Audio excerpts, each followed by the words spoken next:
Hello chess lovers and friends, welcome to KaspaChess, where chess is always boring. Where chess is never boring. And as you already know, this video is sponsored by no one, which is why I'm going to show you a very sneaky way of winning your games very fast against your unprepared opponents after beginning with the move knight to f3. And obviously the top played move by far is pawn to d5. Hey, wait a second. This is not a video about the tennis on Gambit or anything that you have ever seen before, although we are still going to play pawn to e4. But before I continue, let me lay a foundation for you guys to give you an idea of what we are going to be doing in this weird opening that I just came across recently. In one of my previous videos, I covered one interesting line where we play pawn to b3 after pawn to d5. And here, black normally plays pawn to c5. This is called the Nimzo-Larsen attack, by the way. With pawn to c5, I said black just wants to play the reverse QGD structure after knight to c6, let's say pawn to e6, knight to f6, I don't know. But here is where we surprise black by playing the move pawn to e4, inviting d takes e4 so that once again we don't go knight g5 but play knight e5. And if you remember what I said here, I said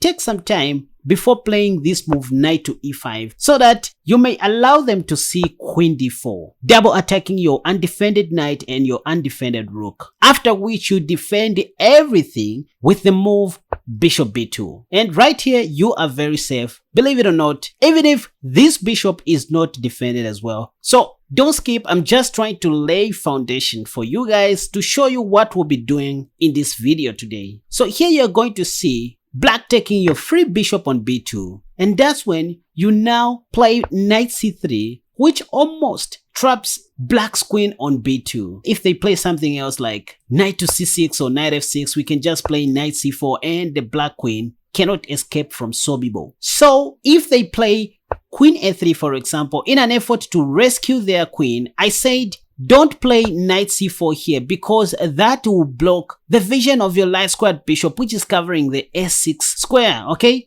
So before playing knight c4, after you see them playing queen a3, I suggest you first of all go bishop b5 check, ensuring that your bishop is still covering the s6 square, so that after bishop d7 blocking the check, now that's when you go knight c4 and the black queen cannot go to s6 this time. So if they play queen b4, you first of all take the bishop with check, and after knight takes, you now trap black's queen with the move pawn to a3, as all these squares are covered by your pieces. So there's absolutely nothing that black can do to rescue their queen. I covered this line in the video that has popped up in the card above. If you want to know more about this trap or how this trap works, watch that video which is in the card above after you finish watching this.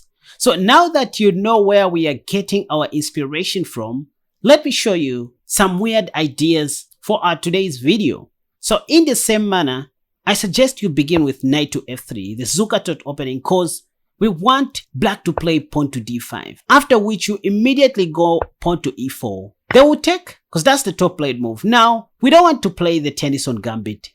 We just want to play something else that will confuse our enemy, knight e5. And here, let me open the Lichess database so that you can see the responses for yourselves, you guys. Right. As you can see, knight to f6 is the top played move according to the Lichess database, followed by pawn to f6. What? Pawn to f6 is the second top played move. Over 274,000 players on Lichess have played this move, pawn to f6, which is a good indication, right? And the third most played response here is queen d5. We are going to look at that also. And then lastly, there is knight to c6. So I'm going to show you what to do against all these lines, okay? So let's begin with the worst, pawn to f6. Pawn to f6 is a very well-known blunder which calls for queen h5 check immediately. And this is almost checkmate. The only way for black to stop the checkmate is for them to play g6, after which we still take the pawn on g6, and after h takes g6, we don't take the pawn, we take the free rook on h8. It doesn't matter what black plays here. If knight to h6, for example, we can still play pawn to d3, harassing that knight on h6. I mean, even if they play king f7, we still go pawn to d3. And let's say bishop g7, we just play queen h4, double attacking this pawn, so they have to take it, after which we take it back with our light squared bishop, and after knight c6, just normal developing moves. Well, we just castle short and start developing other moves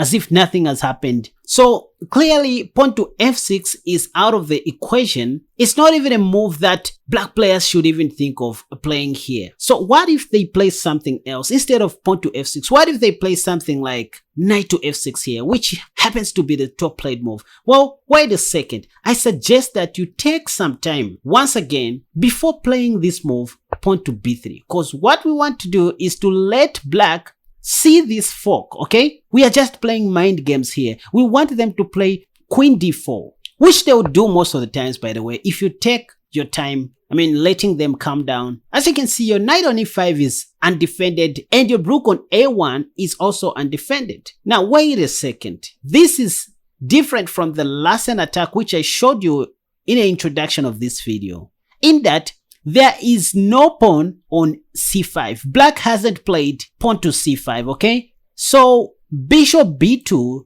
doesn't work in this case because the black queen can just take that free bishop. It's just free. You can never trap this queen, okay? For example, after queen a3, knight c4 does nothing because there is no pawn on c5 here. Black can simply play queen c5 and all of a sudden, black's queen is very safe. They can go queen f5, they can go queen g5 if they want. So don't play bishop b2 after black plays queen d4. So I recommend that you simply save your knight instead of your rook, okay? So just simply play knight c4, and believe it or not, you guys, the game is back to normal. Next, you're going to develop your queen's knight, play bishop e2, castle short, life goes on. Oh, wait a second. Your rook on a1 is free, and that's why queen takes a1 is the top played move that you're going to see, you guys. After which, I recommend you now go bishop b2. Note that your queen's knight is defended by your queen, and so the only move for black to rescue his queen is queen takes a2. After which you go knight c3. Now look at how you're going to punish black's queen from here. The queen is under attack and the only move to save this queen is queen a6, okay? They cannot take our bishop because it is being protected by our knight. So queen a6 is played. Now you go knight b5, intending to play knight takes c7 next, which would fork the king and the rook on a8. And here it is funny how Stockfish only advises black to give up his queen. Trust me, Stockfish thinks the best that black can do here is just to give up his queen and then accept to play the rest of the game without a queen. But yes, playing against Stockfish, you can lose this terribly. But at human level, I doubt. In fact, when you analyze this variation with Stockfish, you're not going to be convinced. It gives black a huge advantage because Stockfish is able to play even without the queen. When it is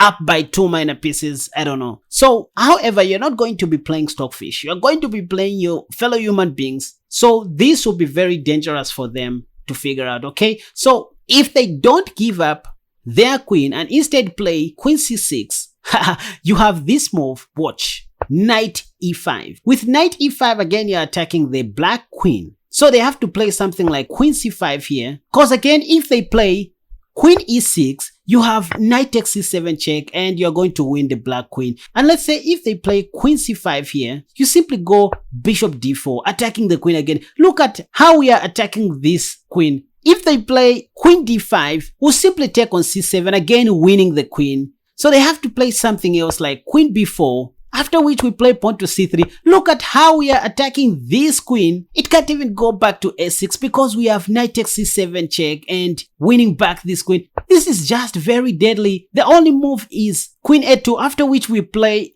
bishop c4. You guys, how interesting is this line? Stockfish still believes black is not very worse, but at human level, this is so confusing, you guys. Queen b2 only move. And now you can see all these threats that you have. You can take on f7 with check. You can take on c7, win the free rook. You castle short. It is nearly impossible to lose at human level if you know exactly what you are doing here. So I suggest that you take a look at this line very well. Next you have knight takes f7, which would also win the other rook. You can also win this pawn. I mean, just so many threats that black cannot even handle here. So let's look at something else that black can do.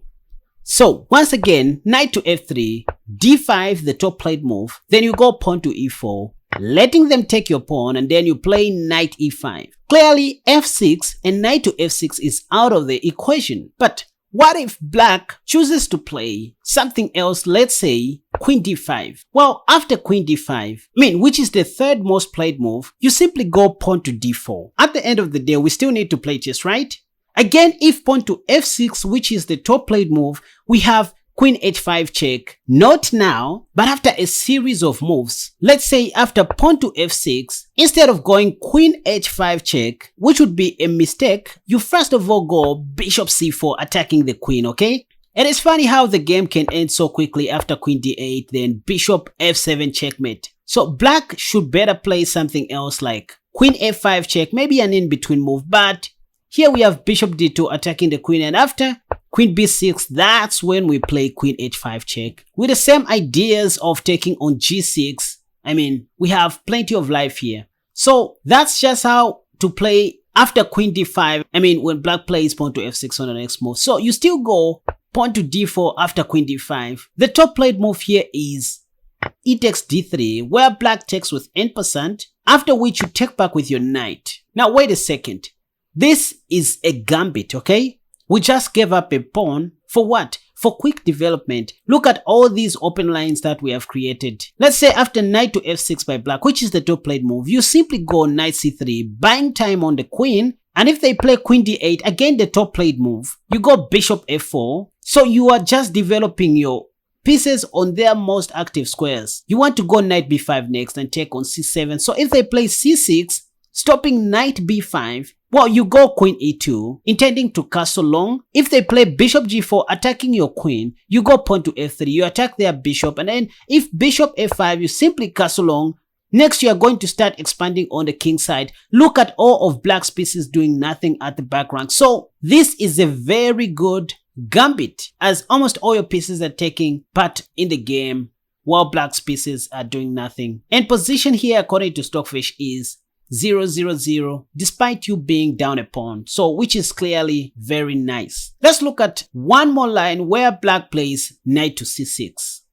So again, after knight to f3, the black plays d5, you go e4, and then they play d takes e4, then you go knight e5 instead of queen d5, the third most played move. You may see black also playing the move knight to c6. Well, sadly, knight to c6 turns out to be a long-term positional mistake for black, as we are just going to double up their pawns along the c file, and then we'll start developing our pieces with tempo. Let's say after knight to f6, here I can even gambit a pawn to d3. If they take, I will take back with my light squared bishop, and after bishop g4, let's say, I can play pawn to f3, but hey, let's be careful because we have opened up this highlighted diagonal. So that's where we need to develop our dark squared bishop in case we want to castle short, okay? Let's say bishop g6, well, we can simply play knight e4 here, and after knight takes, we take back with our pawn. Next, we are going to castle short and continue playing this game. Alright, so I hope you guys learned something in today's video, which was actually a continuation of the video that is up in the card above, or in the description down below, or in the comment section, where I covered more lines of this simple little trappy idea. So if at all you enjoyed watching this video, you guys, consider giving it a thumbs up, subscribe to my channel if at all you haven't already, cause that's how you encourage me to keep on making more wonderful videos just like this one. Until next time, go out and shake your opponent's leg.